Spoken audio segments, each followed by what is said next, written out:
Hello बच्चों, तो आज हम क्लास 10 हिस्ट्री चैप्टर 1 यूरोप में राष्ट्रवाद के बारे में जानेंगे। इसमें जितने भी प्रश्न लघु उत्तरीय और अति लघु उत्तरीय प्रश्न दिए गए हैं उन प्रश्नों को हम क्लियर करेंगे। तो आप वीडियो के अंत तक बने रहिएगा। चलिए हम वीडियो को शुरू करते हैं बिना समय को गवाए।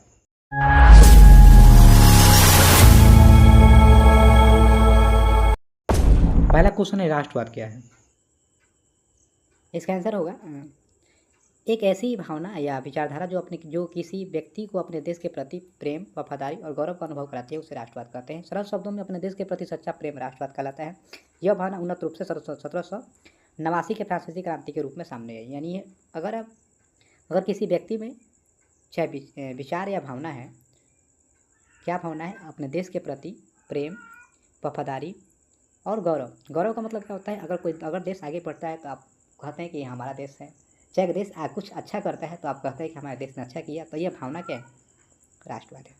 सरल शब्दों में बात करें तो हम कह सकते हैं, अगर अपने देश के प्रति अगर सच्चा प्रेम कर रहे हैं तो क्या है? वो राष्ट्रवाद है। यानी वो भावना जो है, वो विचार ही क्या है?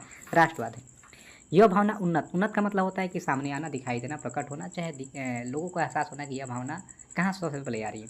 तो यह भावना 1789 के फ्रांसीसी क्रांति, यानी फ्रांस में एक क्रांति हुई थी 7, 8, 9 और उसके आगे एक लगा दीजिए।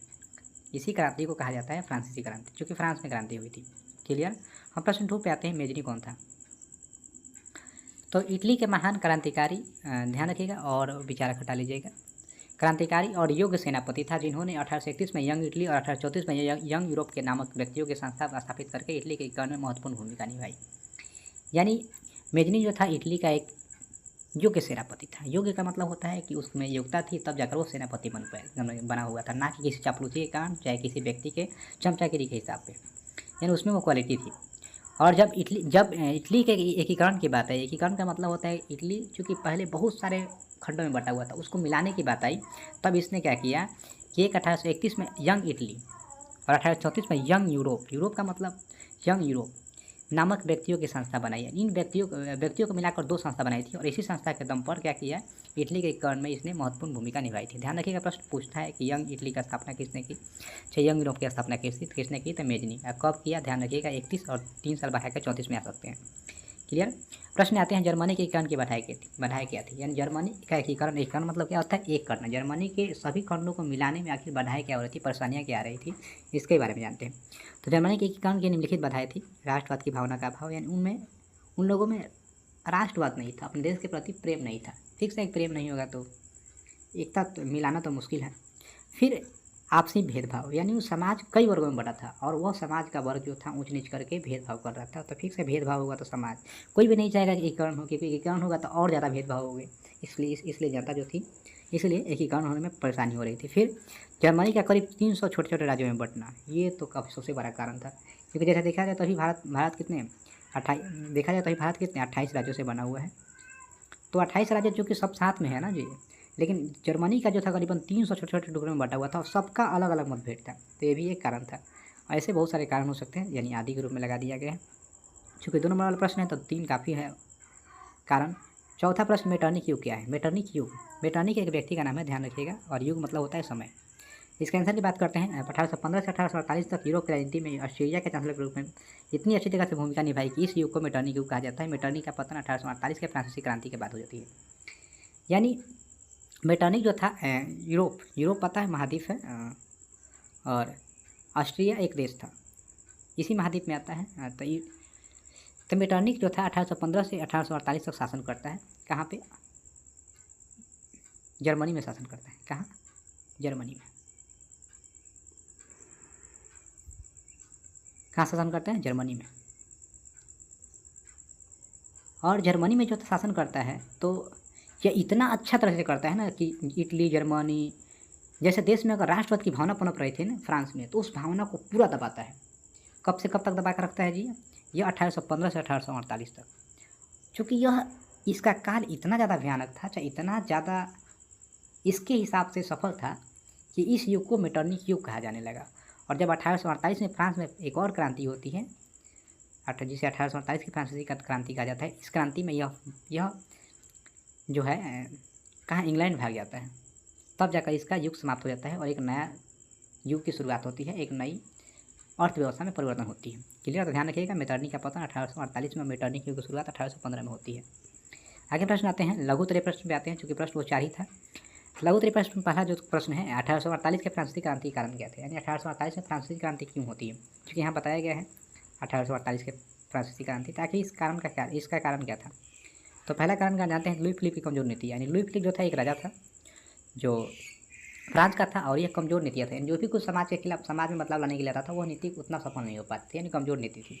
नंबर 2 भूखमरी और बेरोजगारी, यानी जो फ्रांस के अंदर रहने वाली जितनी भी जनता थी उसमें भूखमरी थी, बेरोजगारी थी, यानी उतना रोजगार जो है उतना जनता के खिलाफ, जनता के समर्थन में राजा अच्छा नहीं कार्य कर रहा था। नंबर 3 करें सुधारवादियों पर प्रतिबंध, यानी जनता अगर फ्रांस की कोई भी जनता अगर सरकार के कमियों को उजागर करती, चाहे मना कर दिखाती कि यह कमियां हैं उसको सुधार किया जाए, तब भी जो राजा था उस भावना को, चाहे उस सुधार करने वाले व्यक्तियों पर प्रतिबंध लगा देता, रोक लगाता। तो ये भी एक राष्ट्रवाद की भावना को उत्पन्न हुआ, मतलब 1848 के फ्रांसीसी क्रांति को बढ़ाने में महत्वपूर्ण मतलब योगदान दिया, चाहे क्रांति हो पाती है। नंबर 2 पर प्रश्न पाते हैं इटली और जर्मनी के एकीकरण में ऑस्ट्रिया की क्या भूमिका थी, यानी जब इटली और जर्मनी का एकीकरण हो रहा था तो तब आखिर ऑस्ट्रिया ने आखिर क्या योगदान दिया, उसके बारे में जानते हैं। तो इटली जर्मनी के एकीकरण में ऑस्ट्रिया एक बहुत बड़ा बाधक देश था। यह इटली और जर्मनी के एकीकरण, जर्मनी में उत्पन्न होने राष्ट्रवाद की भावना आपसी एकता को दबाने की पूरी कोशिश किया, जिससे कारण इसका एकीकरण होने में देर लगा और करीब 1871 के आसपास एकीकरण हो पाया। बिल्कुल, यानी ऑस्ट्रिया जो देश था, ऑस्ट्रिया जो देश था, यह इटली और जर्मनी के एकीकरण को पूरा दबाने का प्रयास कर रहा था, और पूरा दबा कर रखता है, मतलब राष्ट्र एकीकरण को होने नहीं देता, राष्ट्रवाद की भावना को पनपने से रोकता है, आपसी मतभेद को तोड़ने का कार्य करता है, फूट डालने का कार्य करता है। लेकिन फिर भी यह चूँकि इस इटली और जर्मनी के एकीकरण में बहुत सारे लोग ने योगदान दिया, तब जाकर क्या होता है 1871 के आसपास में जाकर इन दोनों का एकीकरण हो पाता है। और इटली का एकीकरण 1870 में होता है और जर्मनी का 1871 में। क्लियर, ध्यान रखिएगा। आगे प्रश्न करते हैं नंबर 3, यूरोप में राष्ट्रवाद को फैलाने में नेपोलियन बोनापार्ट किस तरह सहायक हुआ। यानी यूरोप चूँकि महाद्वीप है, पता है आपको महाद्वीप का नाम है, तो इस महाद्वीप में राष्ट्रवाद को फैलाने में नेपोलियन बोनापार्ट आखिर किस तरह कार्य करता है, किस तरह इस राष्ट्रवाद की भावना को यूरोप महाद्वीप में फैला पाता है, उसके बारे में। तो यूरोप में राष्ट्रवाद फैलाने में नेपोलियन बोनापार्ट की निम्नलिखित भूमिका थी। पहला जो बात करें हम, उसने जन्म के आधार पर मिलने वाले विशेष अधिकार को समाप्त कर दिया और कानून के सामान्य सबको समानता का अधिकार दिया, लोगों में एक समान नागरिक होने की भावना दे दी। यानी जो जितने भी उस समाज में रहने वाले लोग थे उन पर जो जन्म के आधार पर अधिकार मिल रहा था, कुछ विशेष अधिकार मिल रहा था, उस अधिकार को सारा समाप्त कर दिया, सबको कानून के नजर में क्या कर दिया, बराबर कर दिया। जिससे कारण क्या हुआ, लोगों को लगा कि कुछ अच्छा कार्य कर रहा है, इसकी बातों को हमें समर्थन करना चाहिए। नंबर 2, सामंती और दास प्रथा को खत्म कर दिया, जिससे कारण आम और जनता को स्वतंत्र महसूस होने लगी और उसमें देश के प्रति लगाव जाएगा। बिल्कुल, दास प्रथा मतलब पता है, दास के रूप में कार्य करना, और ये प्रथा जो 1861 में समाप्त होता है, ध्यान रखिएगा। समाप्त होने के बाद क्या हुआ, फिर से जब दासी प्रथा खत्म होगी तो लोगों को लगेगा कि कुछ छूट मिलेगा, लगेगा स्वतंत्र आज़ाद हो रहे हैं। नंबर 3, पूरे साम्राज्य में एक जैसी मुद्रा, टैक्स व्यवस्था और मापतौल के पैमाने लागू किए, क्षेत्रीय भेदभाव खत्म हुए और राष्ट्रीय एकता को बढ़ावा मिला। यानी जो था अपने पूरे प्रदेश में जो था, जो टैक्स लेने की प्रक्रिया थी, जो टैक्स लेने की जो प्रक्रिया थी, सब पर समान लगा। ऐसा नहीं किसी को ज़्यादा टैक्स देना, चाहे किसी को कम को देना। मुद्रा का भी प्रचलन सबको समान रखा गया, यानी मुद्रा का जो रूप था सबको सेम रखा गया, और जो भेदभाव थे उस भेदभाव को भी खत्म किया। गैरिबाल्डी की कार्य चर्चा करें, ये प्रश्न काफ़ी अच्छा है और प्रश्न पूछे भी जाते हैं एग्जाम में। इसके आंसर के बारे में जाने तो गैरिबाल्डी ने इटली के एकीकरण में महत्वपूर्ण भूमिका निभाई। यह पेशे में नाविक था, नाविक मतलब नाव चलाता था, इसका मुख्य कार्य नाव चलाना ही था। इन्होंने अपने समर्थकों को मिलाकर लाल सेना का गठन किया, जिसके सहयोग से यह दक्षिणी इटली के सिस्की और नेपाल को जीतकर इटली में मिला लिया और यहाँ का शासन का बागडोर विक्टर एनिमल को सौंप दिया और खुद एक साधारण किसान बन गया। यानी गैरिबाल्डी पेशा में नाविक था, यानी यह पेशा, इसका जो मुख्य रूप से जो कार्य था वो नाव चलाना ही था। लेकिन जैसे ही बात आई एकीकरण की, इटली के एकीकरण की, तो इसने भी अपना जो है जो इनका समर्थन करते थे लोग, उन लोगों को मिलाया और एक सेना बनाई, जिसे लाल सेना कहा गया। और इस सेना को लेकर क्या किया इसने, मान लेते हैं कि क्या है, इटली का दक्षिणी भाग है, निचला वाला भाग को दक्षिणी भाग कहा जाता है ना, मैप के हिसाब से, मैप के हिसाब से नीचे वाले को दक्षिण भाग कहा जाता है, नीचे वाला। तो दक्षिण वाला भाग में जो था सिस्की और नेपाल का जगह था, उस जगह को क्या किया इसने, अपने इस सेनाओं की मदद से क्या किया, उस क्षेत्र को जीत लिया और चाहता था उस क्षेत्र पर शासन कर सकता था। लेकिन इस शासन का बागडोर जो है, जो राजा था विक्टर एनिमल, उनको दे देता है और खुद एक साधारण किसान बन जाता है। ये कितना अच्छा व्यक्ति है। आगे ध्यान रखिएगा, इन्हें इटली का एकीकरण का तलवार कहा जाता है। बिल्कुल, तलवार का मतलब होता है मालूम है, ब्लड बहाना, मारकाट करना। फिर से एक लाल सेना, यहाँ शो भी हो रहा है लाल सेना, यानी यह जो है मार काट करके उस क्षेत्र को जीता था। विलियम प्रथम के प्रकार जर्मनी का एकीकरण बिस्मार्क के लिए असंभव था। कैसे? यानी विलियम प्रथम नहीं होता तो जर्मनी का एकीकरण बिस्मार्क नहीं कर पाता। आखिर कैसे? विलियम प्रथम के बिना जर्मनी के एकीकरण बिस्मार्क के लिए असंभव था, क्योंकि बिस्मार्क एक कूटनीतिक था। कूटनीतिक मतलब होता है कि अच्छा विचार था और वो अच्छा सोचता था। जब विलियम प्रथम ने बिस्मार्क को जर्मनी का चांसलर बनाया, चांसलर का मतलब होता है प्रधानमंत्री, जो अभी समय में प्रधानमंत्री कहा जाता है, लेकिन पहले चांसलर कहा जाता था। तब उसके पास सैन्य शक्ति आते ही रक्त अम्ल नीति का उल्लंघन करते हुए फ्रांस, ऑस्ट्रिया जैसे देशों से युद्ध करके जर्मनी का एकीकरण में महत्वपूर्ण भूमिका निभाई। यानी विक्टर एनिमल के पास बहुत सारा दिमाग था, लेकिन युद्ध करने के लिए सेना चाहिए। अकेला तो युद्ध नहीं कर सकते, आप जीत नहीं सकते। तब इसको क्या किया, इस सेना की शक्ति जो है इसे प्रधानमंत्री बना देता है विक्टर एनिमल, चूँकि राजा था ये विक्टर एनिमल।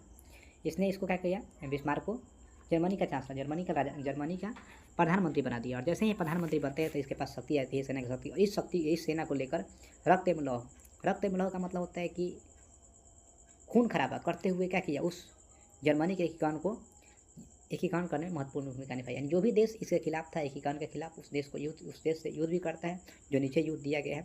अगर आप चाहें तो इस युद्ध को याद कर सकते हैं, मतलब लिख भी सकते हैं। अगर इसका आंसर लिख रहे हैं तो पहला जो युद्ध था 1866 में सेडवा का युद्ध, यानी 1866 में ऑस्ट्रिया से युद्ध करता है, जिसे सेडवा का युद्ध कहा जाता है। और इस युद्ध में यह जीत भी जाता है। ध्यान रखिएगा, यह युद्ध अब सेडवा का किसे होता है, ऑस्ट्रिया और जर्मनी के बीच, और इसमें जर्मनी जीत जाता है। नंबर 2 1870 में सेडोन का युद्ध, यह फ्रांस से होता है और यह युद्ध भी जीत जाता है। फिर जैसे ही 1870 में फ्रांस को हरा देता है तो 1871 में फ्रांस से एक संधि करता है, जिसे फ्रैंकफर्ट की संधि कहा जाता है। इस संधि के तहत जो है फ्रांस जो है अपने आप को पीछे हटाता है, तब जाकर जर्मनी का एकीकरण हो पाता है। क्लियर? तो आशा करते हैं आपको ये वीडियो समझ में अच्छा लगा होगा और आपको वीडियो का जो भी प्रश्न था उस समझ में आया होगा। मिलते हैं फिर एक नए प्रश्न